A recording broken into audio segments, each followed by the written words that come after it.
आज ओटीपी में जिन 3 खबरों की हम बात करेंगे उनमें सबसे पहले नंबर पर आज हम बात करने वाले हैं अतीक के बेटे की मौत पर बड़ा खुलासा। पूरी डिटेल्स आपके सामने हम रखेंगे। देखिए, अतीक अहमद के छोटे बेटे अबान की कैसे हुई मौत, सबके जहन में ये सवाल कैसे खत्म हुआ डॉन का खुनबा। और दूसरे नंबर पर आज जो हम बात करने वाले हैं एफसीआरए पर किसको लगी मिर्ची, और एफसीआरए पर हंगामा हुआ, अमेरिका का दोहरा चरित्र सामने आया, विदेशी फंडिंग पर कहां सख्त कानून। और तीसरे नंबर पर जो आज बात करने वाले हैं वो बात होगी जेल के ताले टूटेंगे, इमरान होंगे आजाद क्या। तो चलिए, इमरान खान कैसे 30 मिनट में जेल से बाहर होंगे ये डिकोड हम करेंगे। और शहबाज मुनीर की बढ़ गई टेंशन, इस्लामाबाद घेरने की आई डेडलाइन। लेकिन सबसे पहले आज की जो पहली स्टोरी है उस पर आते हैं।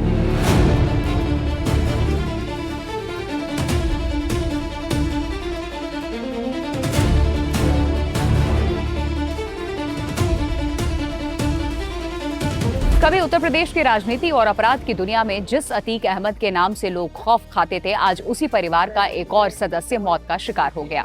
झांसी कानपुर हाईवे पर हुए भीषण सड़क हादसे में अतीक अहमद के सबसे छोटे बेटे अबान अहमद की जान चली गई। वो अपने बड़े भाई अली से मिलने झांसी जेल जा रहा था और इस दौरान सिर्फ एक सड़क दुर्घटना की कहानी नहीं लिखी, बल्कि उस पूरे परिवार की त्रासदी को फिर सामने ला दिया जो कभी सत्ता, अपराध और दबदबे का प्रतीक था। सवाल यह है कि आखिर अतीक अहमद का पूरा कुनबा कैसे बिखरता चला गया एक के बाद एक। देखिए, उत्तर प्रदेश के झांसी में एक भीषण सड़क हादसा ने पूरे देश में चर्चा का विषय बना। इस हादसे में माफिया से नेता बने अतीक अहमद के सबसे छोटे बेटे अबान अहमद की मौत हो गई। अबान अपने कुछ साथियों के साथ प्रयागराज से झांसी जेल में बंद अपने बड़े भाई अली अहमद से मिलने जा रहा था, लेकिन मंजिल तक पहुंचने से पहले ही तेज रफ्तार कार मौत का कारण बन बैठी। घायल मोहम्मद उमर के मुताबिक सभी लोग क्रेटा कार से झांसी जा रहे थे और तेज रफ्तार में थी गाड़ी अचानक अनियंत्रित होकर के डिवाइडर से जा टकराई। और उमर ने यह भी बताया कि हादसे के बाद उन्हें कुछ याद ही नहीं रहा, जब होश आया तो वो सड़क पर थे। पुलिस के अनुसार हादसा झांसी के पुंछ थाना क्षेत्र में हुआ। कार का अगला हिस्सा पूरी तरीके से क्षतिग्रस्त हो गया। इस हादसे में अबान अहमद समेत 2 लोगों की मौके पर जान चली गई, जबकि 3 अन्य गंभीर रूप से घायल हो गए। कुछ आई विटनेस के अनुसार सड़क पर अचानक एक जानवर के आ जाने के बाद उसे बचाने की कोशिश में कार का संतुलन बिगड़ गया। और ये कहानी पहले भी आपने सुनी होगी, वरना गाड़ी जो है डिवाइडर से टकराई। यानी शुरुआती जानकारी के अनुसार ये एक सड़क दुर्घटना थी जिसमें तेज रफ्तार और वाहन पर नियंत्रण खोना प्रमुख वजह माना गया है। देखिए, अबान की मौत के बाद अतीक अहमद परिवार पर एक और बड़ा संकट आ गया। पिछले 3 वर्षों में अतीक के 2 बेटों की मौत हो चुकी है और दोनों की मौत झांसी से जुड़ी रही। पहला झटका असद अहमद का एनकाउंटर 24 फरवरी 2023 को प्रयागराज में उमेश पाल हत्याकांड हुआ और इस मामले में अतीक का बेटा असद अहमद मुख्य आरोपियों में शामिल था। घटना के बाद वो फरार हो गया था। करीब 48 दिन के बाद 13 अप्रैल 2023 को यूपी एसटीएफ ने झांसी में मुठभेड़ के दौरान असद और उसके साथी गुलाम को मार गिराया। असद की मौत के सिर्फ 2 दिन के बाद 15 अप्रैल 2023 को प्रयागराज में पुलिस मेडिकल जांच के लिए अतीक अहमद और उसके भाई अशरफ को अस्पताल ले जा रही थी पुलिस। इसी दौरान मीडिया के कैमरों के सामने 3 हमलावरों ने बेहद करीब से दोनों पर ताबड़तोड़ गोलियां चला दी। कुछ ही सेकंड में अतीक और अशरफ की मौके पर मौत हो गई और यह घटना पूरे देश में सुर्खियां बन गई, क्योंकि पुलिस सुरक्षा और मीडिया की मौजूदगी के बीच में हुई इस हत्या ने कानून व्यवस्था पर कई बड़े सवाल खड़े कर दिए थे। देखिए, अतीक अहमद के परिवार की स्थिति अब पूरी तरह बदल चुकी है। सबसे पहले तो अतीक अहमद की हत्या हो चुकी है, भाई अशरफ की भी हत्या हो चुकी है।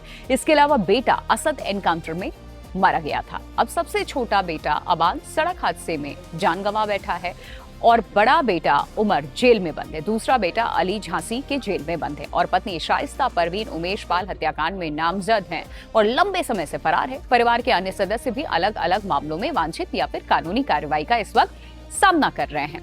देखिए, यूपी में कभी खौफ का नाम था अतीक अहमद, पर डॉन का कुनबा धीरे धीरे खत्म हो रहा है। अतीक अहमद का जन्म 10 अगस्त 1962 को प्रयागराज में हुआ। उसने अपराध की दुनिया में राजनीतिक तक का सफर तय किया और हत्या, अपहरण, रंगदारी, जमीन कब्जाने जैसे 100 से अधिक आपराधिक मामलों में उसका नाम सामने आया है।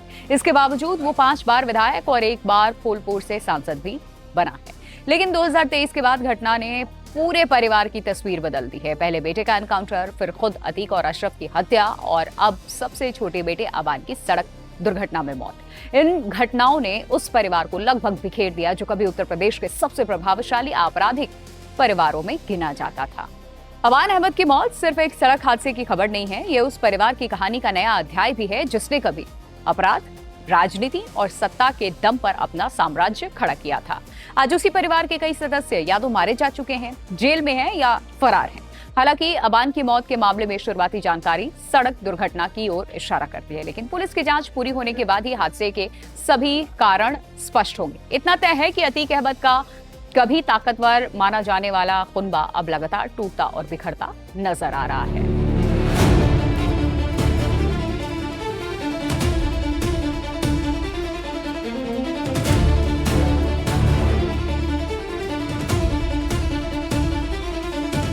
चलिए आज की दूसरी स्टोरी पर आते हैं। भारत अपने एक कानून को सख्त करने जा रहा है, लेकिन शोर सबसे ज्यादा अमेरिका में क्यों मचा है? आखिर एफसीआरए यानी कि फॉरेन कंट्रीब्यूशन रेगुलेशन एक्ट में ऐसा क्या बदलने जा रहा है कि अमेरिकी सांसद भारत को चेतावनी देने लगे?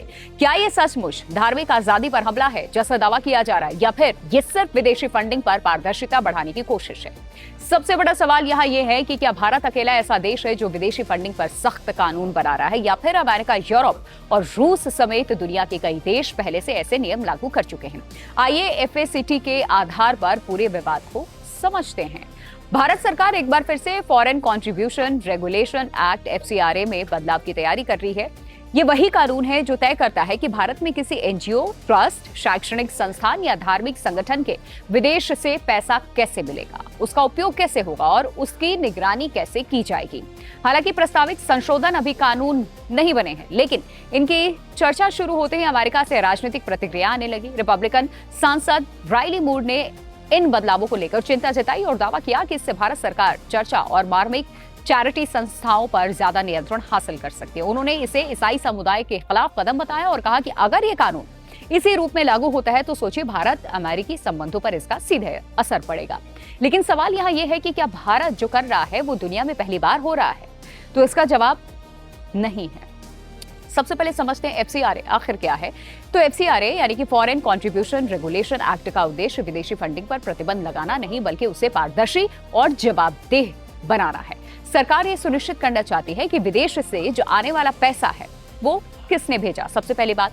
इसके अलावा दूसरी बात, किस संस्थान को मिला, फिर कितना मिला और उसका इस्तेमाल कहां कहां हुआ है। इन सभी बातों का पूरा रिकॉर्ड सरकार के पास रहे। सरकार का तर्क है कि विदेशी फंडिंग का इस्तेमाल किसी भी देश के राजनीतिक, सामाजिक माहौल या नीति निर्माण को प्रभाव करने के लिए नहीं होना चाहिए।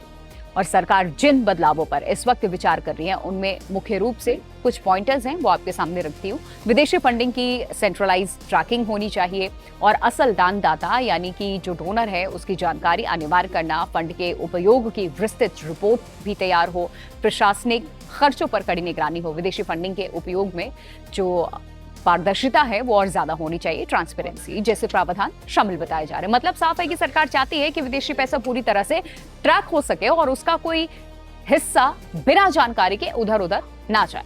तो ऐसे में सवाल उठता है कि फिर अमेरिका को इससे दिक्कत क्यों है, आखिर क्यों आवाज उठा रहा है अमेरिका? तो देखिए, अमेरिकी सांसद राइली मूर का ये कहना है कि प्रस्तावित नियम चर्चाओं और धार्मिक संस्थाओं को प्रभावित कर सकते हैं।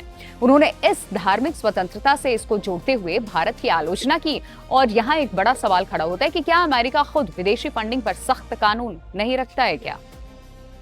अमेरिका में फॉरेन एजेंट्स रजिस्ट्रेशन एक्ट यानी कि एफएआरए कई दशकों से लागू है। इसके तहत अगर कोई व्यक्ति या संस्था किसी विदेशी सरकार, संगठन या विदेशी फंड के निर्देश पर लॉबिंग, प्रचार या जनमत प्रभावित करने का काम करती है तो फिर उसे अमेरिकी न्याय विभाग के पास रजिस्टर होना पड़ता है और उस सार्वजनिक रूप से उसे बताना होता है कि पैसा कहां से आया, कितना आया है, किस उद्देश्य से ये पैसा आया और उसका उपयोग कहां कहां किया गया है।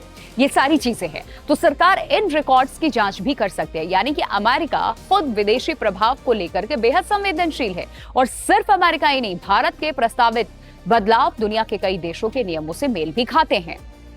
स्लोवाकिया ने हाल में एक ऐसा कानून बनाया जिसमें ये तय सीमा से अधिक विदेशी फंडिंग पाने वाले एनजीओ को हर साल अपने जो डोनर्स है उनकी पूरी जानकारी सरकार को देनी होती है। अगर नियमों का पालन नहीं होता है तो जुर्माना फिर लगाया जा सकता है। वहीं जॉर्जिया की बात करें तो फॉरेन इन्फ्लुएंस ट्रांसपेरेंसी लॉ के अनुसार जिन संस्थाओं की 20% से ज्यादा फंडिंग विदेश से आती है उन्हें विदेशी वित्तीय पोषित संस्था के रूप में पंजीकरण कराना होता है। साथ ही उन्हें वित्तीय जानकारी सार्वजनिक करनी होती है और सरकारी ऑडिट भी स्वीकार करना ही पड़ता है, उनके पास और कोई ऑप्शन नहीं है।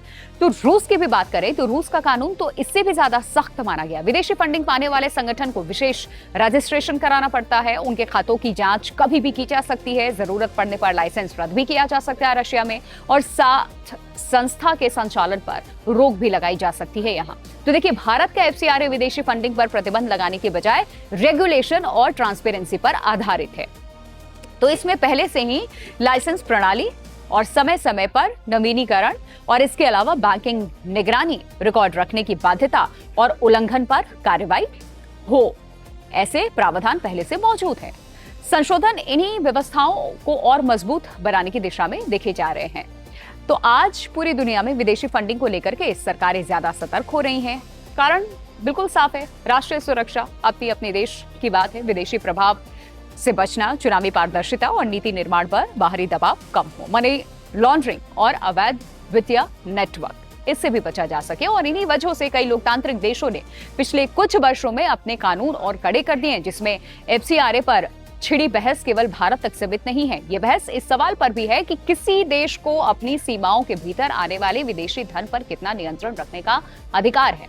एक तरफ तो आलोचक इसे नागरिक समाज और धार्मिक संस्थाओं के लिए चुनौती मानते हैं, तो वहीं दूसरी तरफ देखिए, सरकार और उसके समर्थकों का तर्क है कि पारदर्शिता और जवाबदेही किसी भी लोकतंत्र के लिए बड़ा जरूरी है।